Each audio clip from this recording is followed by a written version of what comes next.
La mise en scène est sobre, mais permet d'entrer rapidement dans le vif du sujet. Des couples vivent sous nos yeux leur premier réveil après leur première nuit d'amour, avec tout le sérieux, l'humour ou la magie que peut entraîner une telle situation.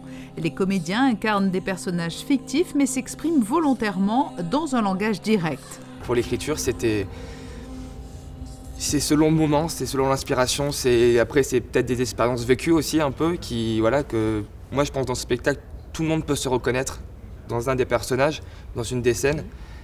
Et c'est ce qui a fait, ce qui nous a, avec Sophie en tout cas, beaucoup inspiré pour l'écriture. Je crois qu'on s'est tous rapprochés petit à petit, parce que par exemple, nous on forme un couple sur scène et on se connaissait pratiquement pas. Donc c'est petit à petit, au fur et à mesure des répétitions, on s'est rapprochés jusqu'à créer une réelle intimité naturelle. Et puis sinon par des improvisations aussi.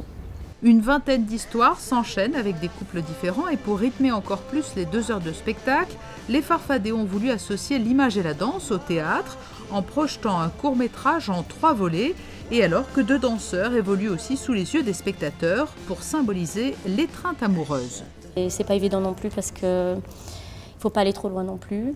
Et puis surtout ce qui est important c'est de montrer le sentiment par le regard, etc. Donc d'être le plus simple possible, avec des gestes qui touchent. 2 représentations sont pour le moment prévues en principauté, mais cette pièce Made in Monaco pourrait s'exporter dans les prochains mois. On s'est tous très investis et j'espère pas pour seulement 2 représentations. Mais de toute façon, je pense que tous les gens qui viendront ne pourront pas sortir en disant oui, j'ai vu une pièce. Ils se diront ah ouais, j'ai vu une pièce, elle était bien.